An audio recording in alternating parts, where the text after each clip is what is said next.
Esta guía se publica en apoyo al estudio del capítulo Abuso, Adicción y Dependencia de Sustancias de RAIS, para estudiantes de la asignatura de Psicología Evolutiva de la Adolescencia en la Licenciatura de Psicología Educativa de la Universidad Pedagógica Nacional, México.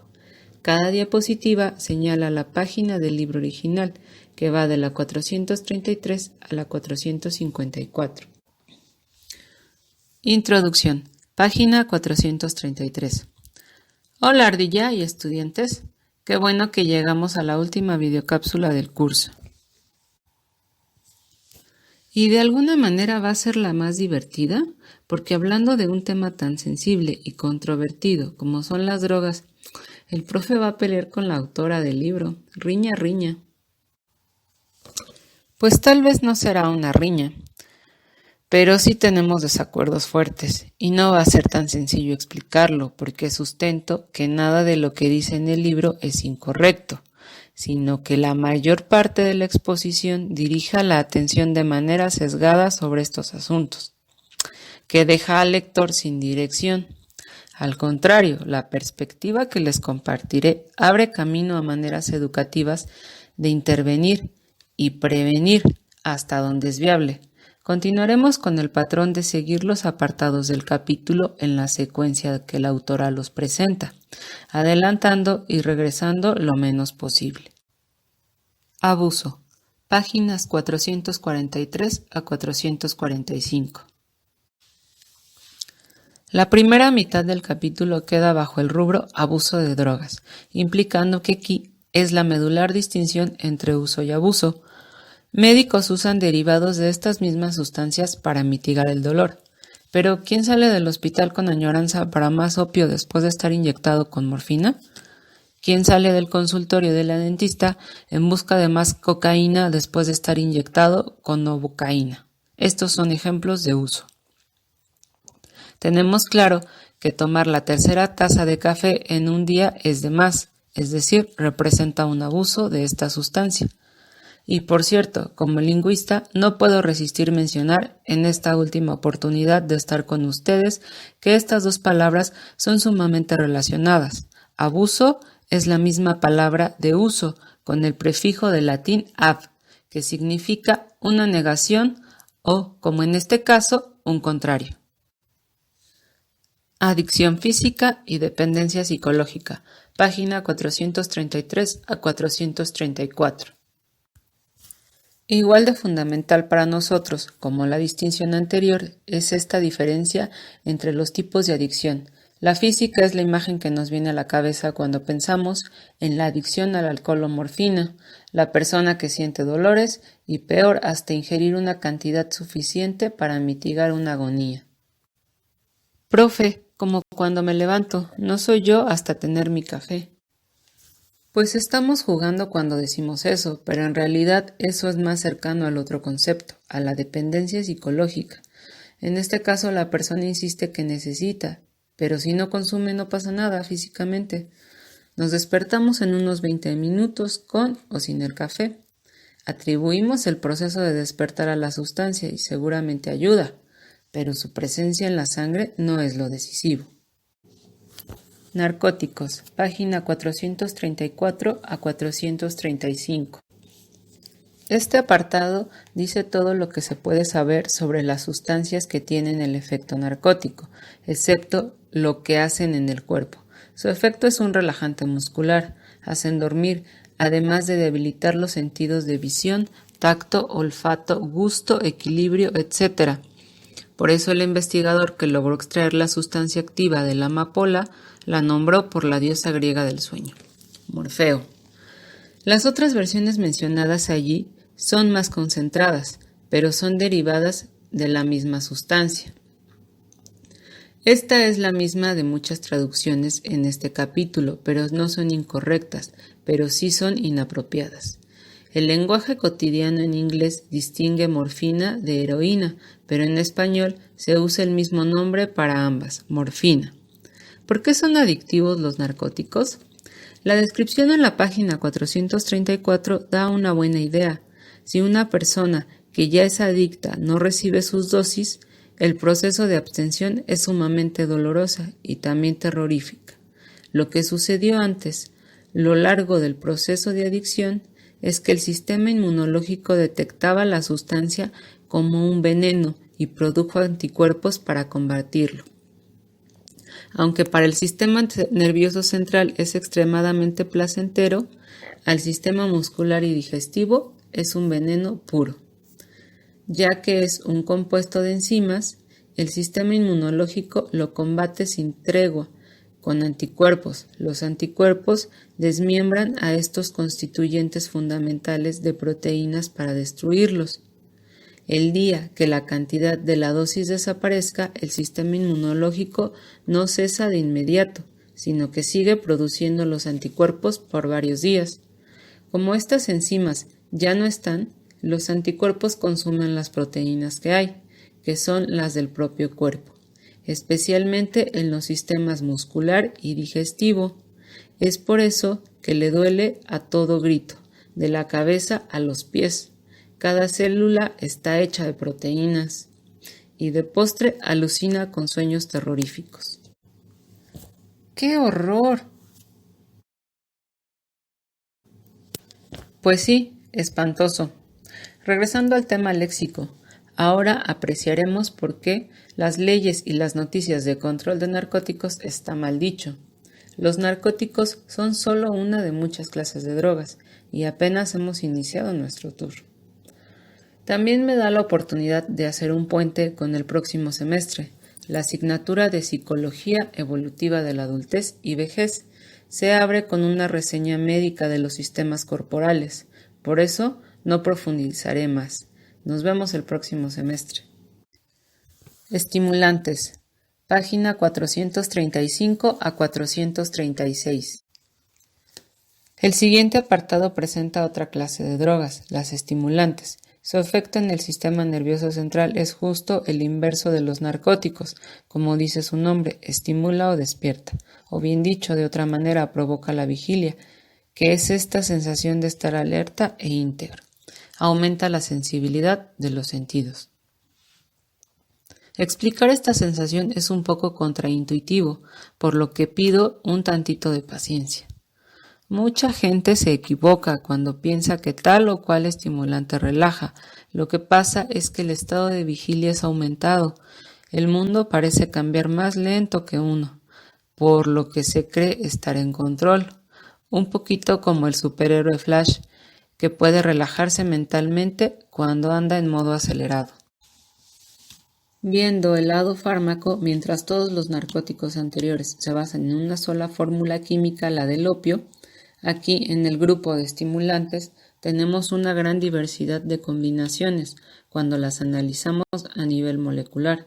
El primer estimulante que la autora presenta es la cocaína, elección que quizá fue provocada por la súbita difusión en aquellos años del derivado sumamente concentrado que se fuma. Como dice la lectura, allá en los Estados Unidos su nombre es crack, acá en México se le llama piedra.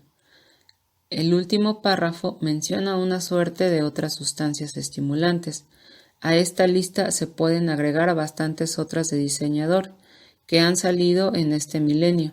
Lo que tienen como denominador común es su efecto de aumentar la vigilia. Profesor, pero no creo que usted ya dijo todo lo que quería decir.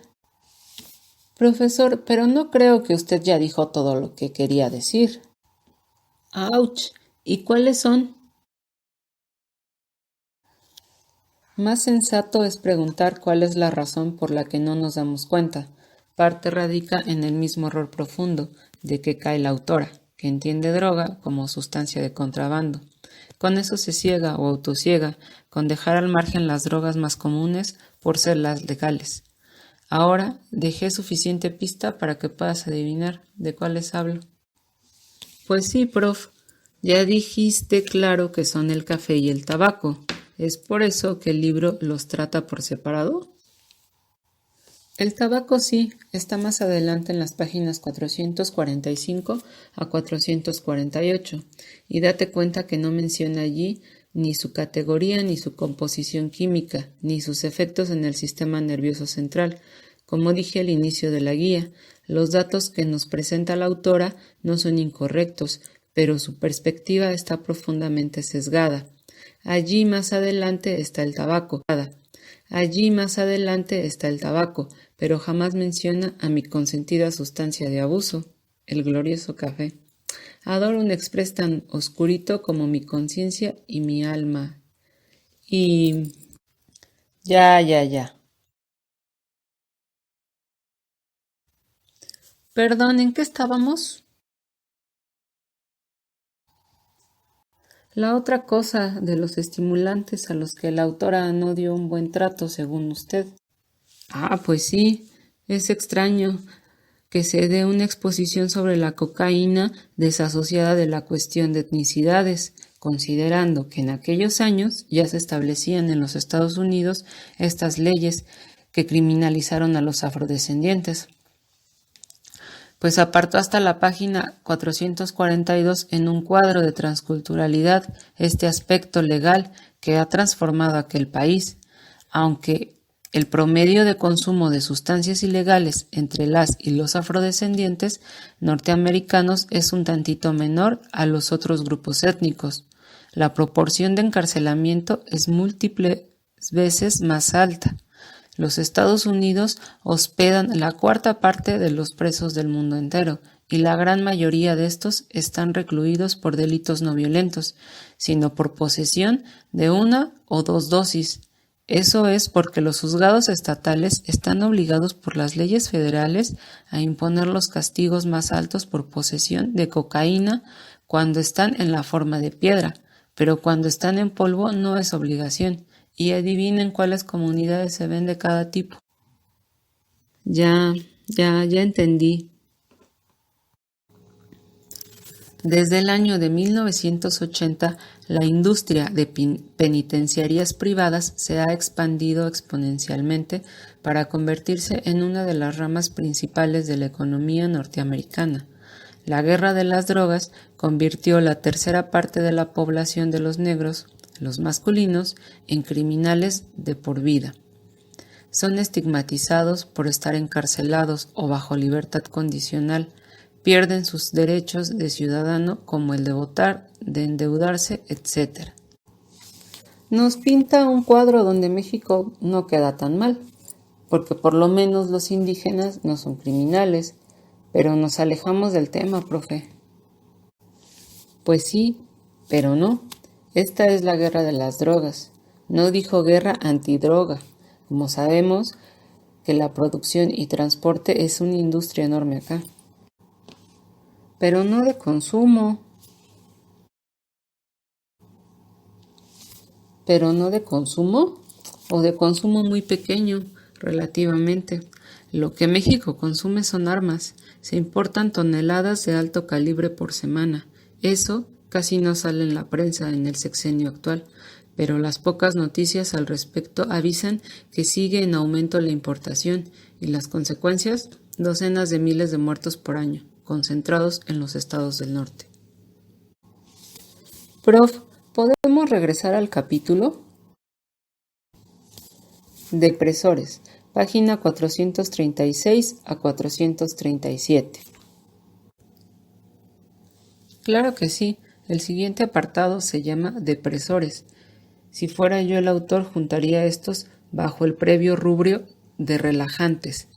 Los narcóticos. La única razón que concibo para separar depresores de narcóticos es la ley. Son legales mientras los opiáceos son contrabando.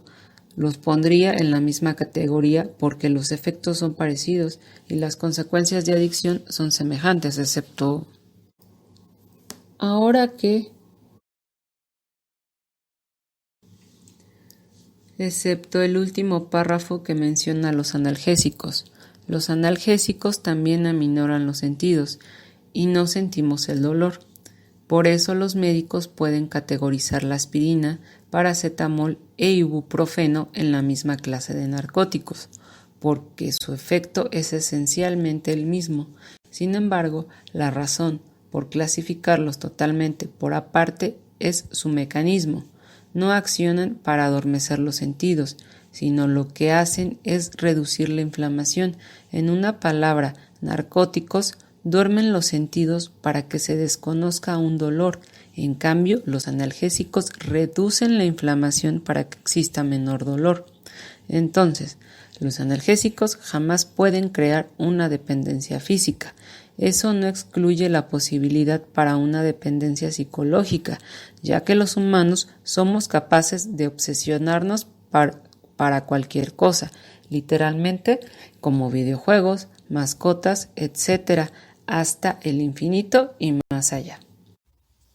Casi me da miedo recordarle avanzar al siguiente apartado, que son los alucinógenos. Alucinógenos y marihuana, página 437 a 439. Y muy sabio de tu parte, porque te voy a decir algo acá también. A mi entendimiento, estos alucinógenos y la siguiente droga, la marihuana, debemos agruparlos bajo la misma categoría de estimulantes, porque lo que hacen es aumentar el sentido de vigilia, aunque distorsionan los sentidos. Provocan sueños despiertos, las alucinaciones, pero en todos los demás sentidos son estimulantes. Es más, el primer estimulante que la autora reseñó, la cocaína, también provoca alucinaciones paranoicas, así que las categorías de nuevo se empalman. La marihuana provoca alucinaciones y en cantidades masivas si se fuma su concentrado, que es el hashish, todo el día. La hierba es mal ubicada como relajante por el efecto que causa que vimos al inicio. Los sentidos están aumentados, por lo que el mundo pareciera andar lento y el usuario siente que puede bajar las defensas. Pero después de un breve ratito con la célebre carcajada, a mucha gente se le entra una sensación de paranoia que dura horas, así que una vez más las categorías se empalman. Uf, se me quitaron las ganas de probarla. Y más si recordamos lo poco que se vende. En México son los rezagos que no se pudieron exportar, aun cuando es contrabando, y el contrabando jamás tendrá el menor control de calidad. Inhalantes, página 439. La siguiente sección se llama inhalantes. ¿Es tabaco y marihuana otra vez? Pues no, aunque tengas la razón. La autora olvidó que inhalación es la manera normal de consumir tabaco, marihuana y cocaína, pero a lo que ella se refiere son a los solventes, el malvado chemo, el pegamento, el aguarrás, gasolina, etc. Todas estas cosas son solventes, algo que diluye la sustancia orgánica. En una palabra, desmembran las células a nivel molecular, disgregan las moléculas de proteína que conforman las células, sean neuronas, músculos, órganos digestivos, piel o cualquier otra. No es ningún chiste que el alcohol pudra las neuronas, es un hecho literal.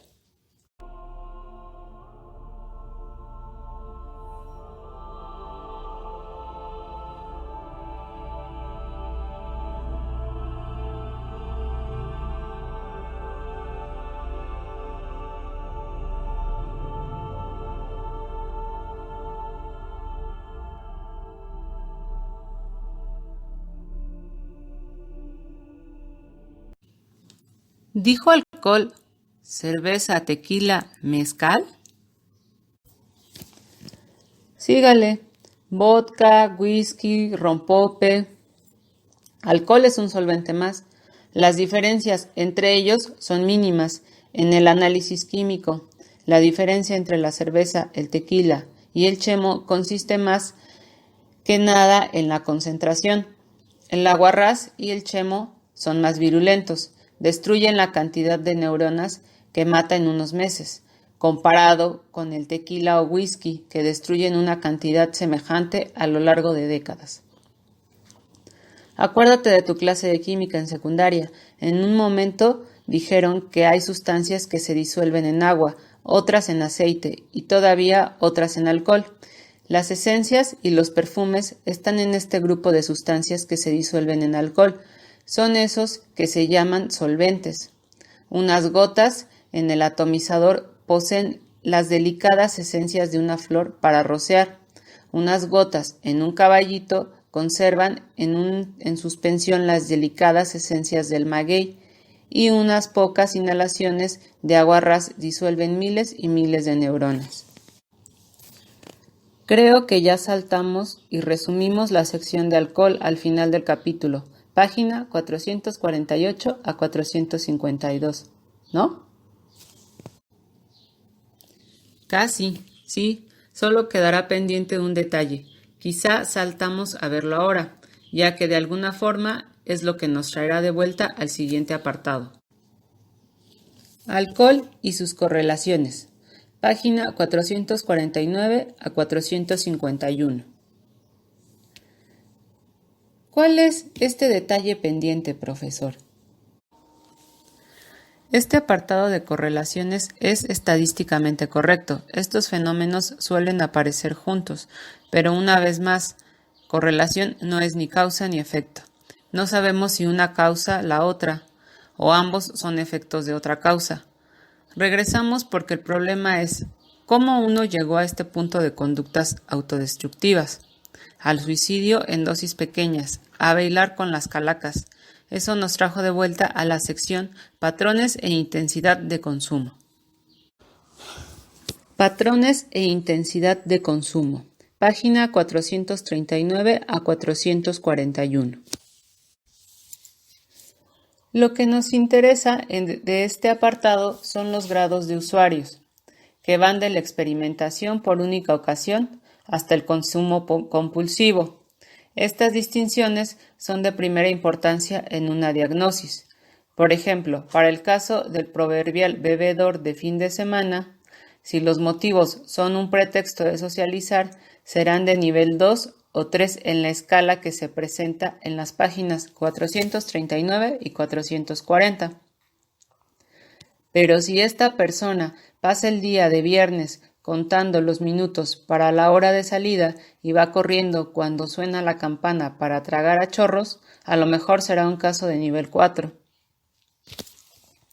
Desafortunadamente necesito dirigirme no solo a distanciarnos de la autora, sino también en este punto a una anterior rectora de nuestra casa de estudios, la doctora Silvia Ortega Salazar. Ella suele citar las cifras más recientes de jóvenes de secundaria que responden en encuestas el haber usado tal o cual droga una vez, y de estos números concluye que las adicciones están en avance.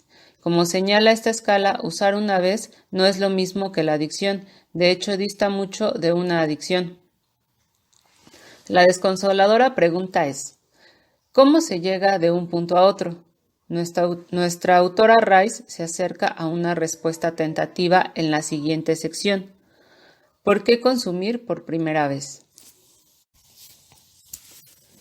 ¿Por qué consumir por primera vez? Página 441 a 443.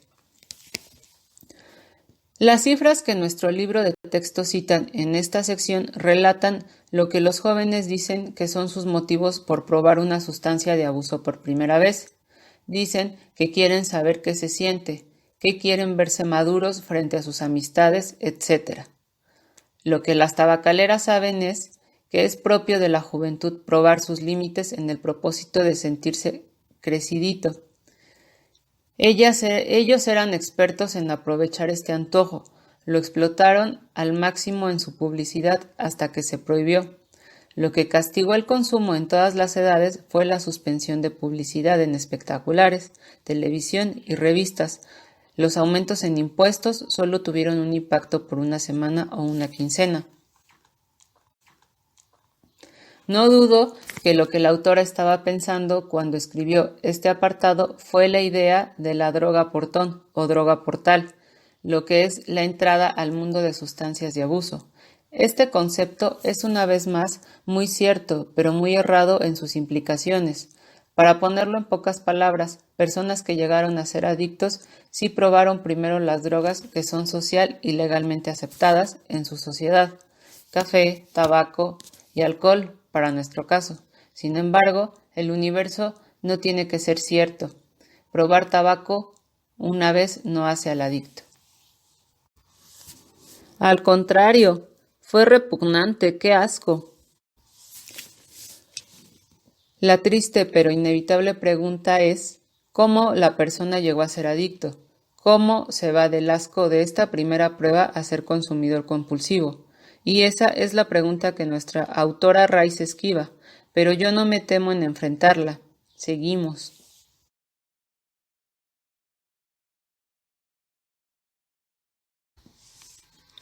Como un martillazo. Sin lugar a dudas, un martillazo en la mano cambiaría mi estado de ánimo. ¿Te diste cuenta que la definición todavía no está completa? Agregamos que es un cambio predecible hacia un estado de ánimo alegre.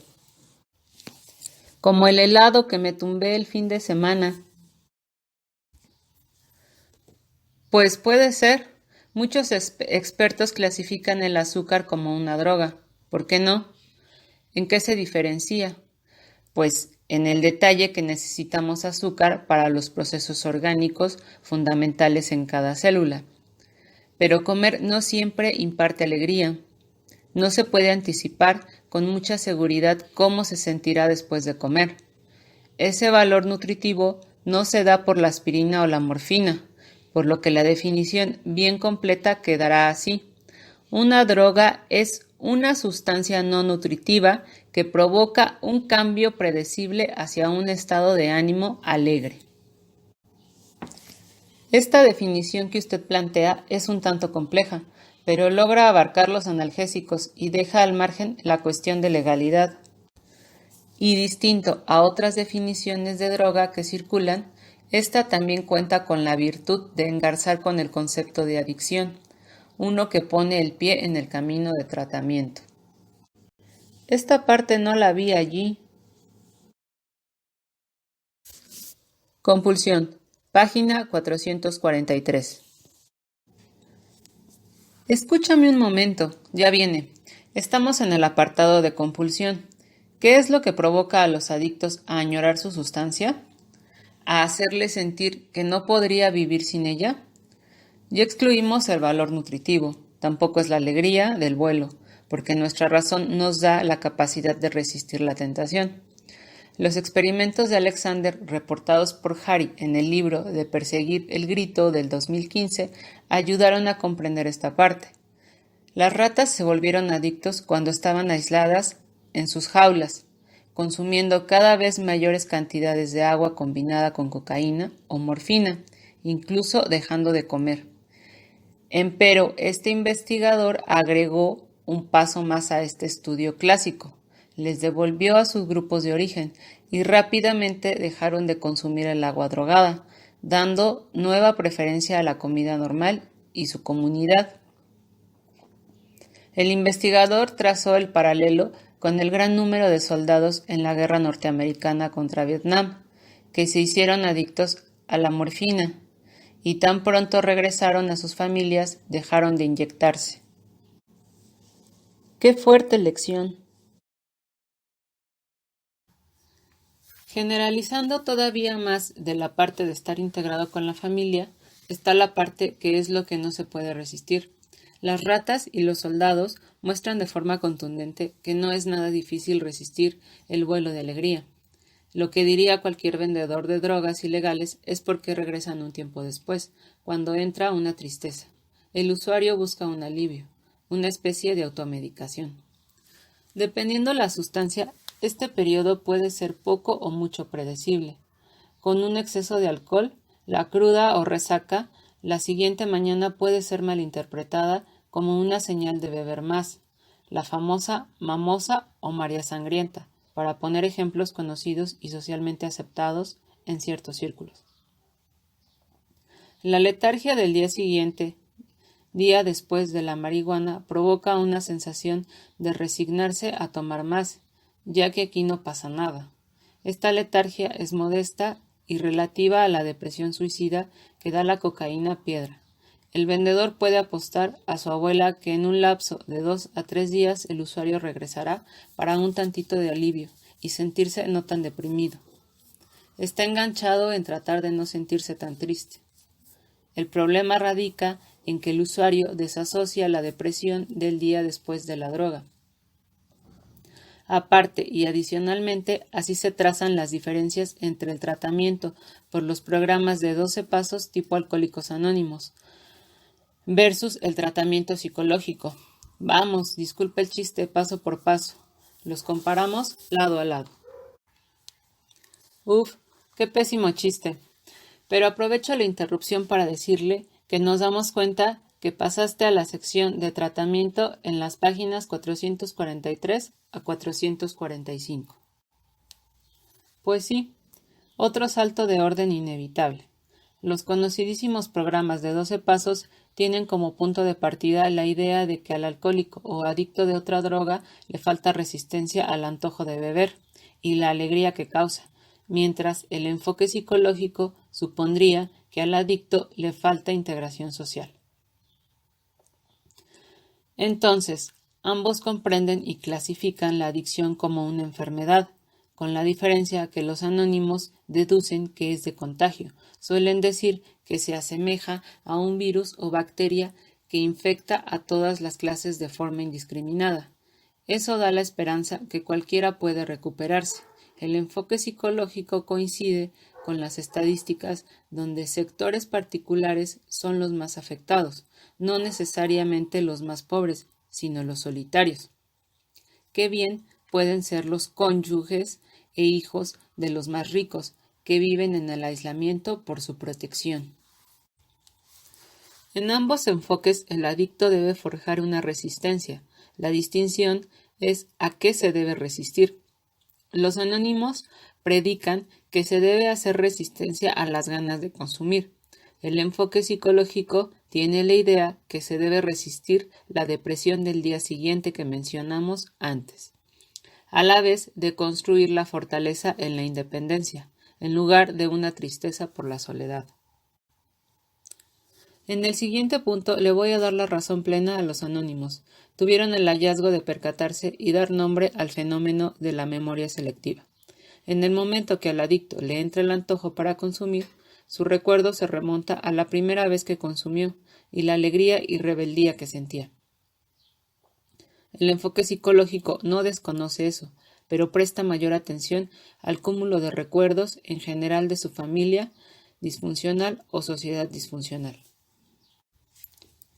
Eso da un tanto de crédito a su postura intransigente, que los adictos deben tratarse a sí mismos en mutuo apoyo, porque solo ellos se comprenden. Son pocos los grupos que admiten el apoyo psicológico. En cambio, el enfoque psicológico insiste que ellos pueden ser bien intencionados, pero son aficionados en el proceso de acompañamiento, que debe incluir el psicólogo y la familia, la anterior o bien una nueva, a la que se tiene que reintegrar. En el siguiente punto, la lógica contundente queda al lado del enfoque psicológico. Hay varias versiones de los 12 pasos, a veces cambian de orden e incluso el número de pasos puede variar un poco dependiendo de la sustancia en cuestión. Pero en todas las series, un peldaño medular consiste en hacer una cruzada entre otros adictos para que también dejen el vicio. El paso se identifica como una labor altruista. Visto desde el enfoque psicológico, esto es totalmente sensato, siempre y cuando se dirija hacia un intento de sanación y reintegración, más que salvación a las personas que probablemente no querrán oír semejante discurso. A mí me parece receta de desastre ir a predicar a quien te avienta la madre, desmoraliza que da tristeza y lleva a querer escapar en la botella otra vez. Igual de crucial son los peldaños de buscar el perdón de la familia y de las demás personas que se hirió. Si se entendiera como una búsqueda para el perdón mutuo, enlazado con pasos concretos para enfrentar los retos inmediatos, puede representar el mejor camino a la recuperación. Si no, se queda en el perdón y abre el camino a regresar al patrón anterior con su círculo vicioso. Es por eso que los programas tipo 12 pasos ponen el énfasis en identificar y evitar los patrones de conducta destructivos que son únicos en cada adicto y sus llamados coadictos. Lo limitado es que eso suele quedarse en prestar atención al pasado y los patrones anteriores, en lugar de zafarse de patrones y virar la mirada hacia adelante con el propósito de enfrentar los nuevos retos que cada día presenta. ¡Ay! ¡Cuántas cosas a contemplar! Sí, es un tema pesado, nada menos de vida y muerte. Estamos hablando de actos de autodestrucción, que muchos comparan con un suicidio lento, o incluso rápido cuando son solventes o piedra. Antes de dejar la reseña, hay otra dimensión que puede o no tener peso. Los programas tipo 12 pasos prevalecen en los Estados Unidos. A eso se le puede atribuir ser tan conocidos, y también su tendencia a centrarse en el individuo. A lo que puse nombre enfoque psicológico para esta exposición que predomina en Europa y el resto del mundo. Acá en México son más o menos igual de conocidos, y en las culturas latinas tenemos la percepción que la adicción y otras conductas autodestructivas se deben a la familia desunida. En las pocas ocasiones que se les compara lado a lado, como hice por esta ocasión, una de las principales e inevitables cuestiones es sobre su eficacia relativa, con la cautela que los casos son privados, por lo que es complicado tener datos fehacientes. De todas maneras, el enfoque psicológico se atreve a reportar una tasa de recuperación alrededor de 70%.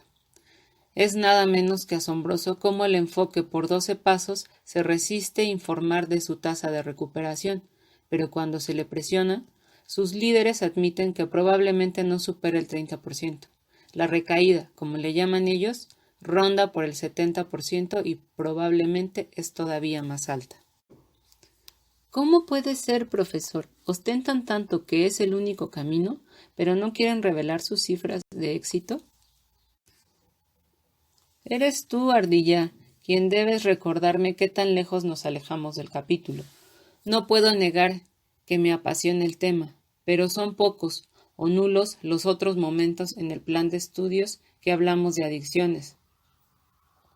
Cerramos la parte de tratamiento con indicar que los programas de 12 pasos dicen al adicto, eres tú el que no resistes, lo que representa una culpabilidad personal y directa que provoca la depresión, que conduce en su turno a la recaída.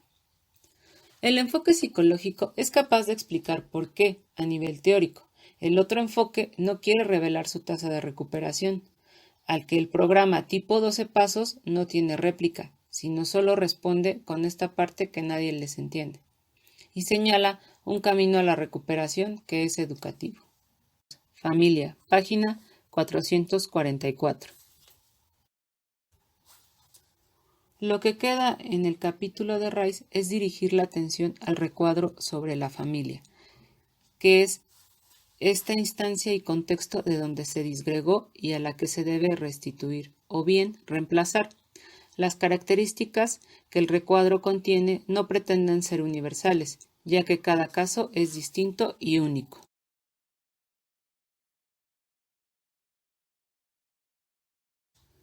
Esta guía de estudio para el capítulo Abuso, Adicción y Dependencia de Sustancias se publica en apoyo a la asignatura de Psicología Evolutiva de la Adolescencia en la licenciatura de Psicología Educativa. No me disculpo por la extensión de esta videocápsula, por mucho la más larga del semestre, porque es un tema tan entrañable, sensible, apasionado para mí y son tan pocas las oportunidades de hablar de ello que me permití explayarme. Ojalá sirva de inspiración para que, como psicólogos educativos, se retome este asunto de prevención de adicciones.